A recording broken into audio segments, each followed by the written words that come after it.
I don't have your video, if you can. Hello. Yes, now everything is okay. And thank you for being with us. Thank you for accepting our invitation and hope to see you more often. Dr. Olsi Jazexhi, first let us know about yourself. You are a historian, yeah? Yes, I'm historian.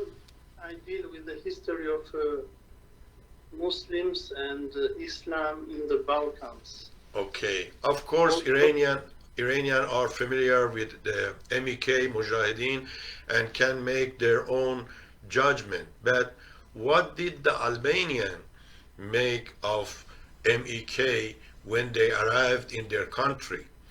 Let's ask you to see what happened and how Albanian get involved with Mujahideen. Well, Albanians, they had very little information about MEK until 2016, when the Obama administration, probably as part of their nuclear deal with Iran, they dumped the Mujahideens from Iraq to Albania. In 2016, the situation was very hot in the Balkans. We had many European Muslims who were radicalized by Saudis, and they were sent to do jihad, violent war against the Syrian government. So at the moment when our security services, they were engaged with the European Muslim radicals who had gone to fight against a foreign country.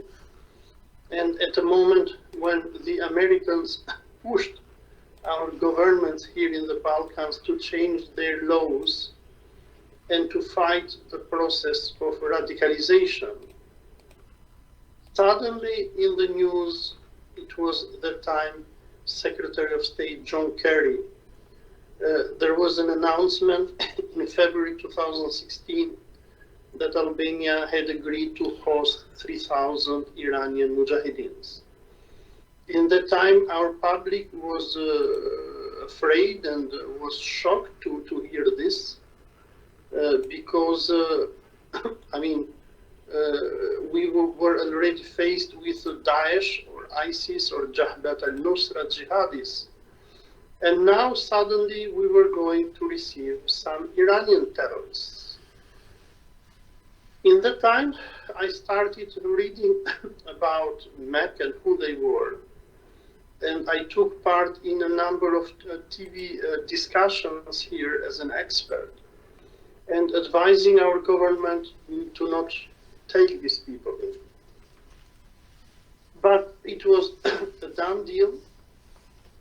We have a very corrupt government here, headed by our Prime Minister, Edi Rama, who he has been installed in power by Soros and the Americans. And because of this, he cannot do anything against what Americans tell him.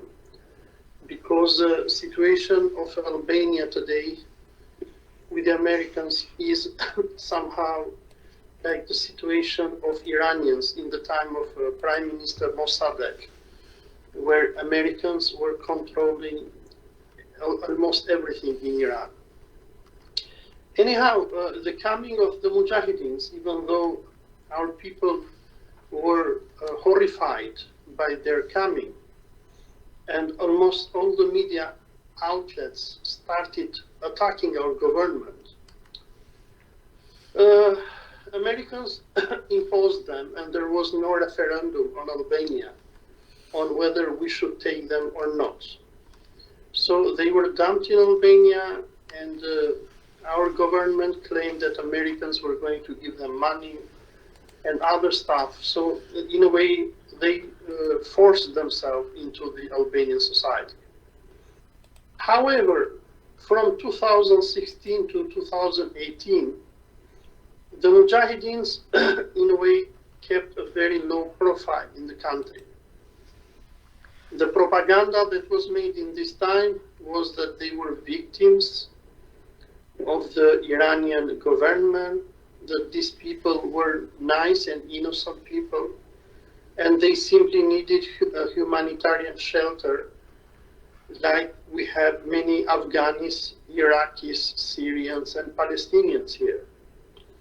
So from 2016 to 2018, MEK kept a very low profile. However, what happened with us was that in 2018, I think in June 2018, we had one Canadian family, the family of Mustafa Mohammadi, who had come to Albania to meet their daughter, Sumaya Mohammadi, who has been taken from Toronto, Canada, since when she was 17. MEK became crazy and very hysterical by the presence of this Canadian family. And they were pushing Albanian Ministry of Interior and Government to do anything to expel these people from Albania. They started paying different media outlets who were willing to accept their money and telling to them that the Mohammadi Canadian family, they're agents of Iran and they have come here to kill the Mujahideens. My wife, who is a lawyer, was contacted by the Mohammadi family. We met them and we saw that they were some fine old people who simply want to see their daughter and beg their daughter to go back to her family in Canada. MEK made everything in its power and did not allow even the Albanian police and Albanian government to have access to Sumaya Mohammadi.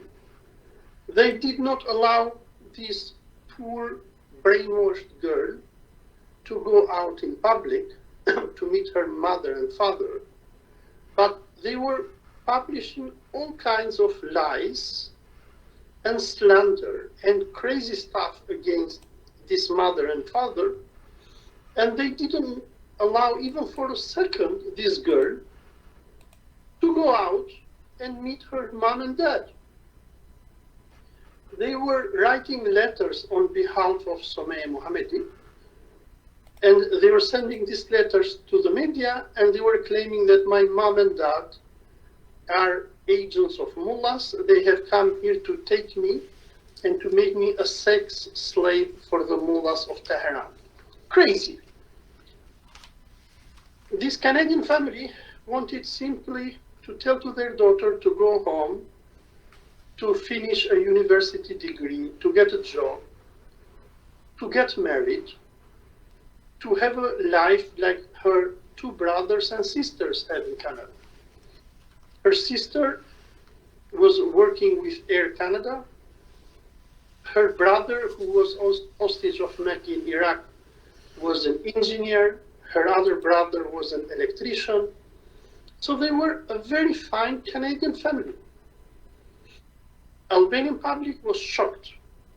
Most of our TV stations who were not bought by MEK were shocked to see how we were faced with a hostage situation. Mariam Rajavi and her jihadist gang, who had established in Albania a paramilitary camp, were keeping their members as slaves. For people who probably do not know the structure of MEK, MEK is separated into high jihadi commanders and poor, simple jihadi soldiers. These soldiers, who are the majority, they are not allowed to contact the outside world, to talk to their mothers and fathers. They are radicalized to day and night yell for the victory of Massoud and Mariam Rajavi, and to pray for doing a jihad or a crusade against Iran. Our public was shocked to learn the story of Someh Mohammadi, but later on we discovered that inside the MEK camp there are thousands of slaves that Maryam Rajavi keeps them in total isolation. They do not have phones. They're not allowed to speak to their families in United States, in Germany, in Canada, in Iran, or wherever. These people, they have no money, they have no pensions, but they're being kept day and night in the military barracks of Camp Ashraf or Camp of Manza, and they pray day and night for war. Now, according to the Albanian Penal Code, if you make calls for war against a foreign country, if you train and organize, if you do propaganda for doing war against a foreign country, you are immediately arrested and sentenced from 10 to 15 years as a terrorist.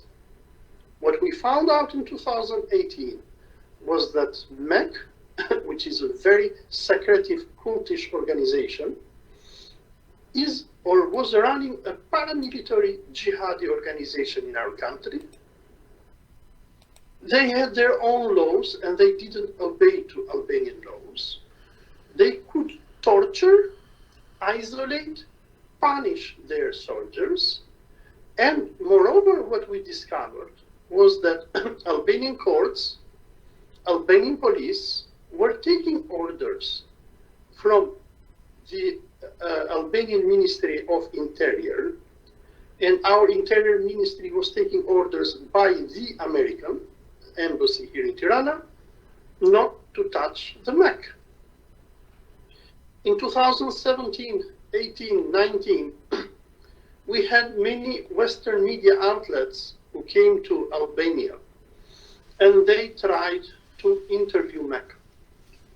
Maryam Rajavi and her military command, they didn't allow independent foreign journalists to enter in the camp and to interview its soldiers.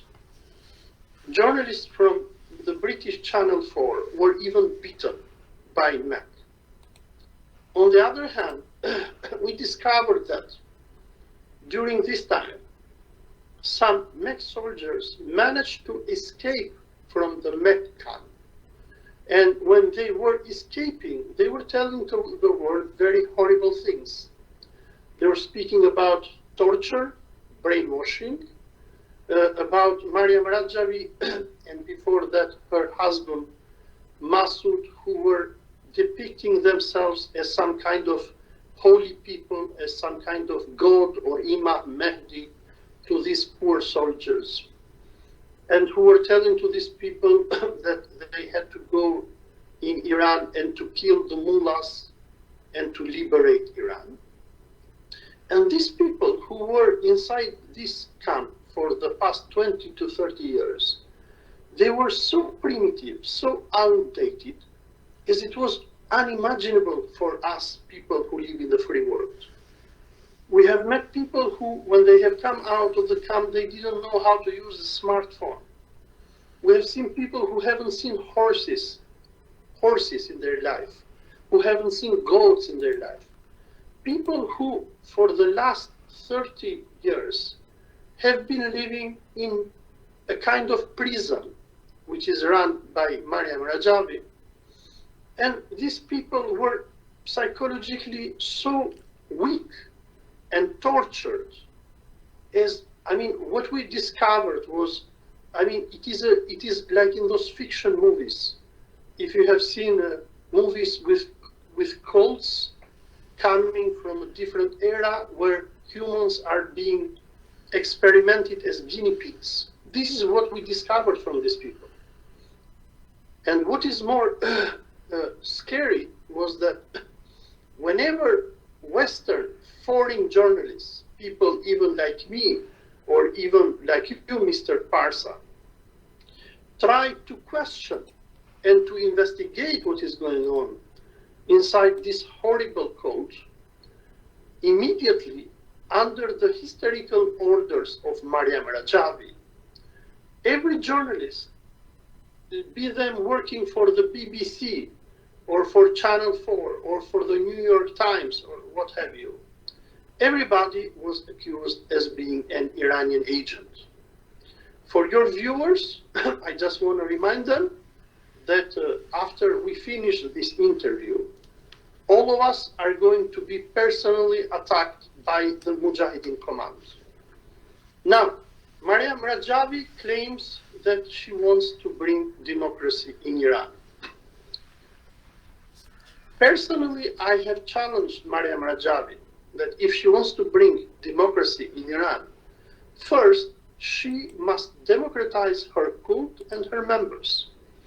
I have continuously challenged Maryam Rajavi and her Mujahideen commanders here in Albania to come and face us, the Albanian civil society, and to explain to us why they keep hostages, why they break the penal code of Albania, why they make calls for war against a foreign country, and moreover, why they have abused Albanian hospitality. When they were brought to Albania by the Obama administration, the general propaganda or excuse that the Americans who brought them here was that these people, they are some poor war refugees, which UNHCR brought them here, and they are brought here to find a safe haven because the Iranian government persecutes them. Very good. But what happened is that since the coming of the Trump in power in the United States, these people suddenly changed. From some old men and women, ex-terrorists who were coming to Albania to find a country to live, they organized themselves. Because at the beginning, when they came to Albania, they were living in Tirana, and some of their members were mixing with the Albanian public, and this thing made Maryam Rajavi very nervous, because we had hundreds of people who managed to defect, to abandon terrorism and jihad, to marry locally, or some people smuggled themselves into Western Europe. And what was happening 2016, 17, 18, was that the organization was being scrambled. Many Mujahideens were waiting for the opportunity to abandon the cult and to start a peaceful civilian life. However, what happened through their contacts with top Trump officials, people from John Bolton to Rudy Giuliani and different American senators. Number one, MEK pressured the Albanian government not to prosecute them.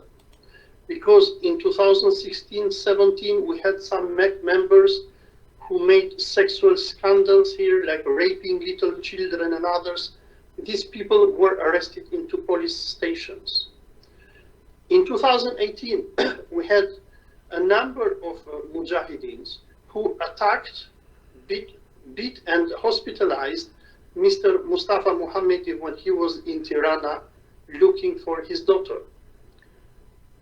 And at the beginning, Albanian law was being implemented equally even for these refugees.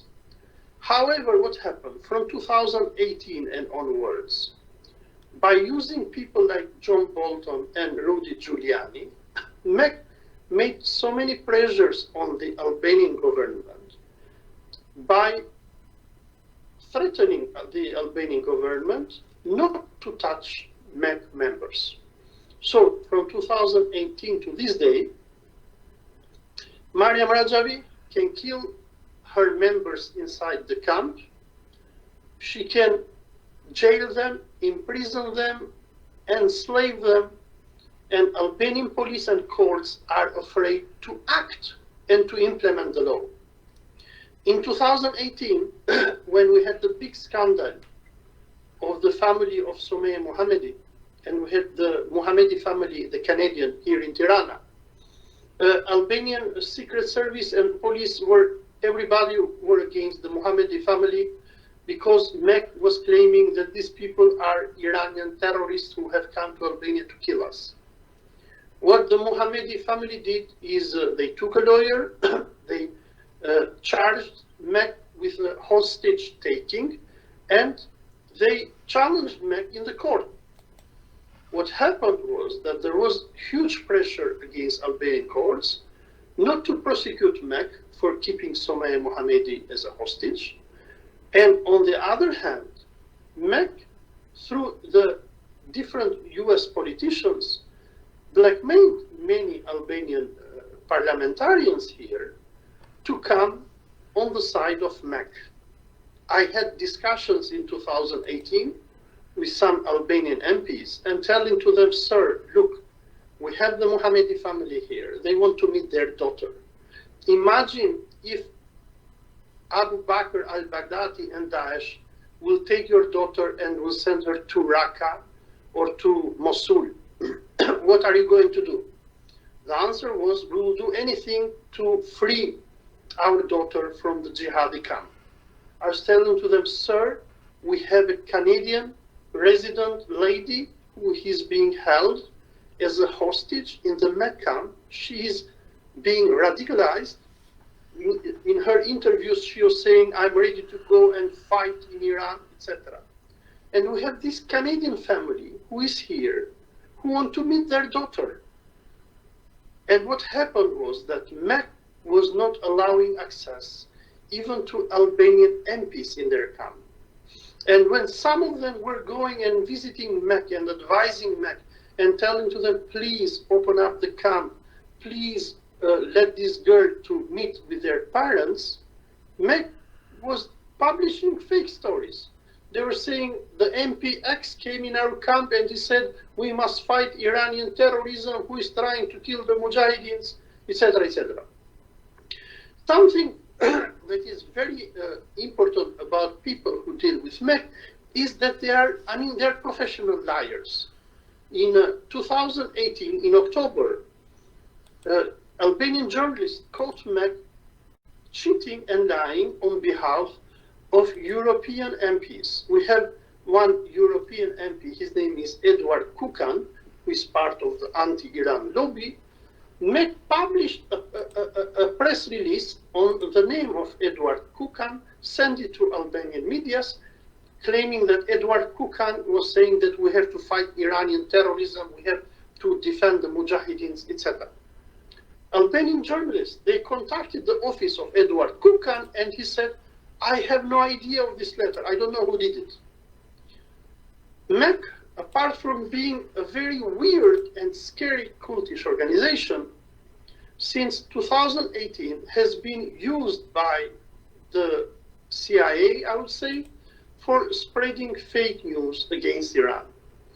You have probably heard in the past 2 years news as like Iran is planning to put a bomb in Belgium, Iran planning to place a bomb in Paris. We had news in March 2018 claiming that Iran had sent a truck bomb to kill Mujahideens in Albania. Albanian journalists like myself and my colleague Gjergje Thanasi, who come after me, investigated this story, and we found out that there were no Iranian terrorists sent to Albania. There were only 2 Iranian journalists from Europe who were invited to Albania by the world headquarters of Bektashism, who had taken part in a congress about Imam Ali, among hundreds of other delegates, but only because they were Iranians. MEK made them Iranian terrorists. Now, since 2018, MEK is being used a lot by the Trump administration to spread fake news against Iran. They attack everybody. Al Jazeera has documented how they have a troll farm inside their camp, where every day they attack any Western media outlet which writes anything good about Iran. BBC, Al Jazeera, Deutsche Welle, Der Spiegel, you name any Western media, is attacked by MEK, is accused of serving to the mullahs in Iran, and what have you. The desire and aim of MEK is, I would say, two-sided. Number one, Mariam Rajavi wants to preserve her cult. Without her cult, without receiving money from Saudi Arabia, inside the MEK camp, we're going to have a massive riot. Inside the camp, right now that we speak, there are hundreds and hundreds of mujahideens who would like to topple Mariam Rajavi, possibly even to kill her and to escape in freedom. But what Rajavi has done, through the agreement that she and the Americans have signed, she will make life horrible for any soldier inside her camp who will try to do something against her will. Here in Tirana, we have around 40 defectors, people who have abandoned Rajavi, and the life of these people here is horrible. Albanian government does not give them work permits. Albanian government doesn't give to defectors any document to travel outside of Albania. And these defectors who are here, they live a very desperate life, and they are helped only from their families in Iran. Now, the majority of other members who live inside MEK camp, when they see the life of the defectors outside, they say, we better keep quiet, we eat food, and we pass our remaining days inside the camp. So number one, Mariam Rajavi, by breaking so many Albanian laws, by radicalizing people, by calling for war against a foreign country, and with the support of the Trump administration, Saudis and Israelis, is managing to have her cult survive. So she is like Abu Bakr Baghdadi when he was held in Raqqa, and when he was sponsored by Saudis before the Americans bombing them. So she is trying to push her time as much as she can. Number two, MEK is being used by the Trump administration to produce fake news against Iran. If you follow MEK publications, MEK press releases about Iranian terrorism in Europe and what have you, almost 99% of them are fake.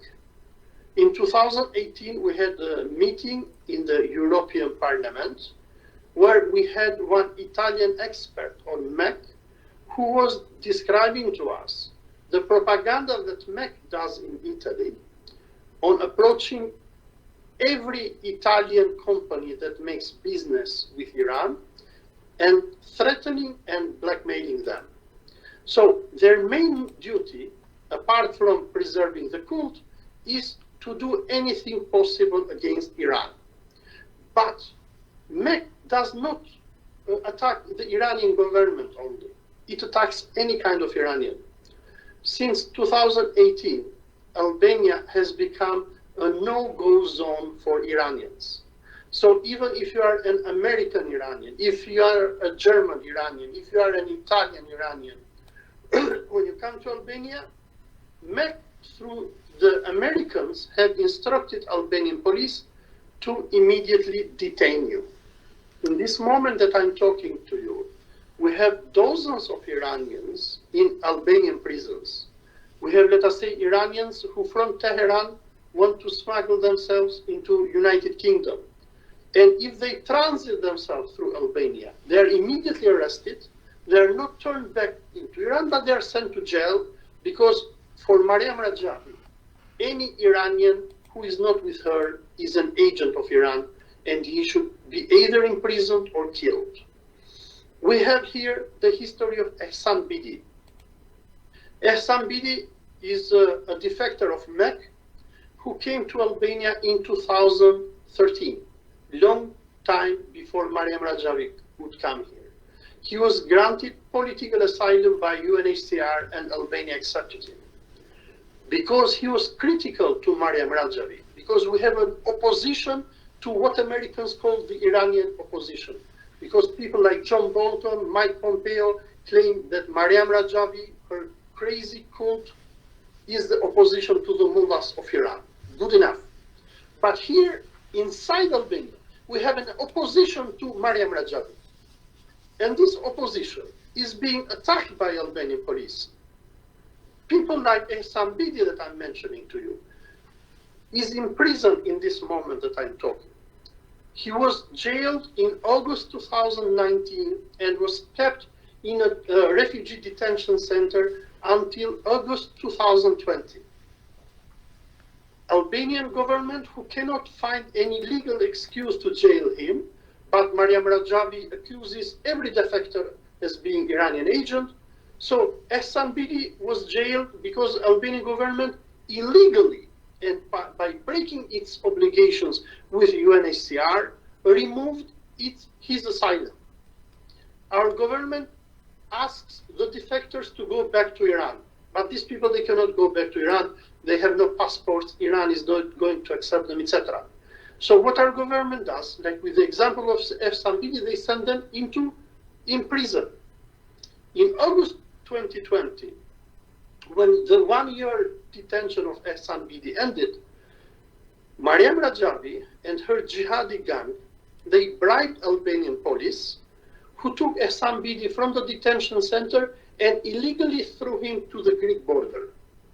Greek authorities, because this was a major diplomatic incident, Mariam Rajavi was putting Albania into a conflict with Greece.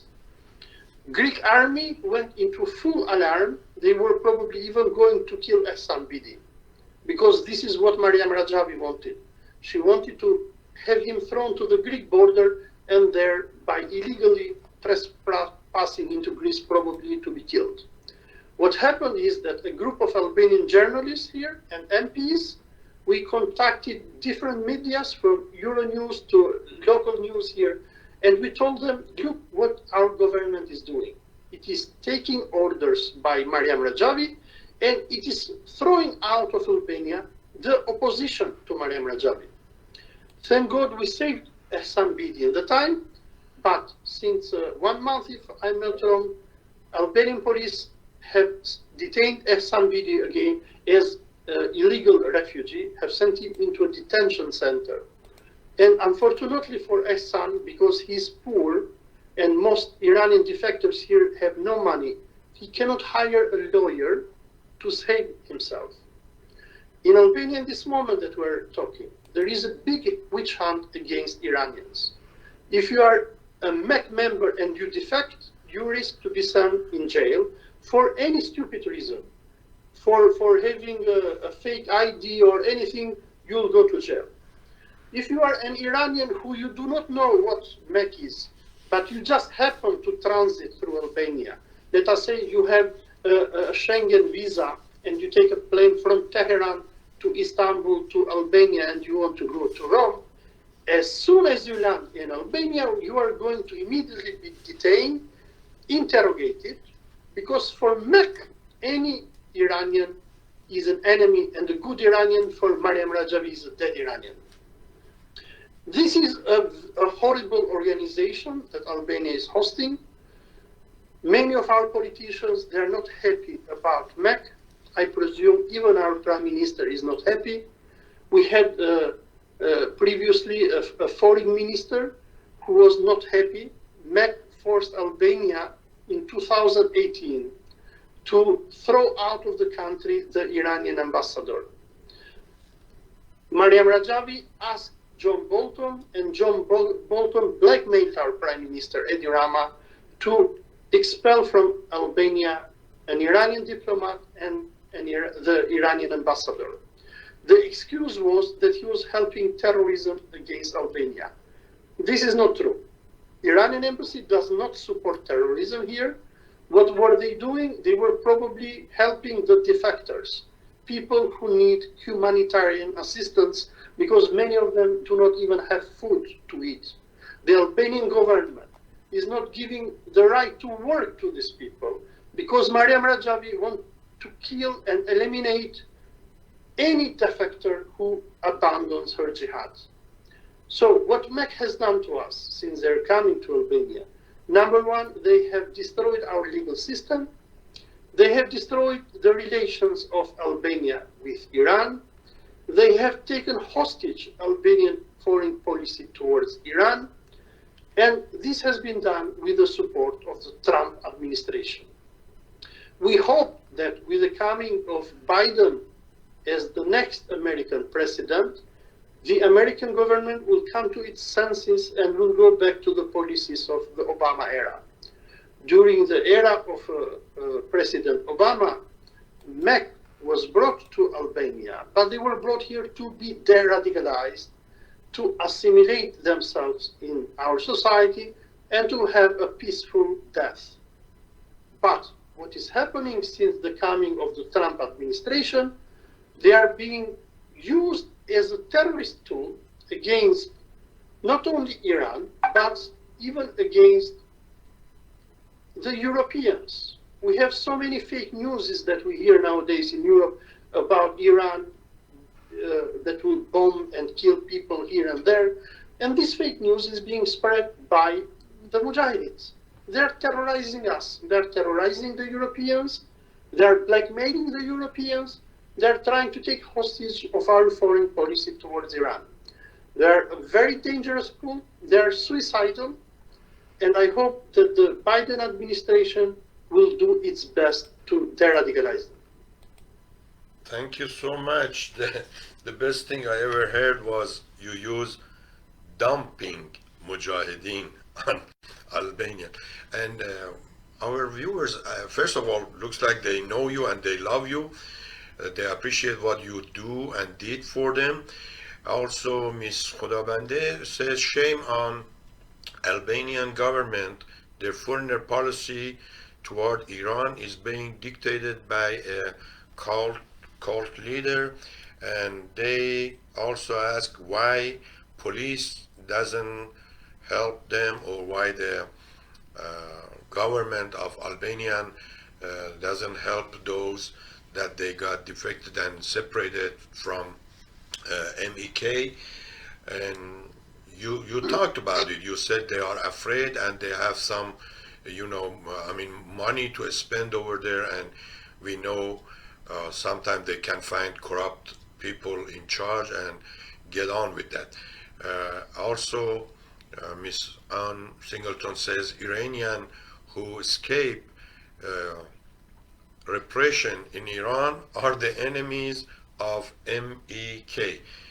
Me, myself, was accused and was threatened and was slandered. And, as you said, their philosophy is either you are with us or against us. And let's hope that with the new administration, something will happen and we see better days. If you be kind to stay with Facebook page and answer, or just see the comments that they wrote about you, I really appreciate it. Hope to have you more often and in near future. We have more guests for today, but I'm looking forward to have you on Mardom TV more and more. Inshallah. Thank you so much.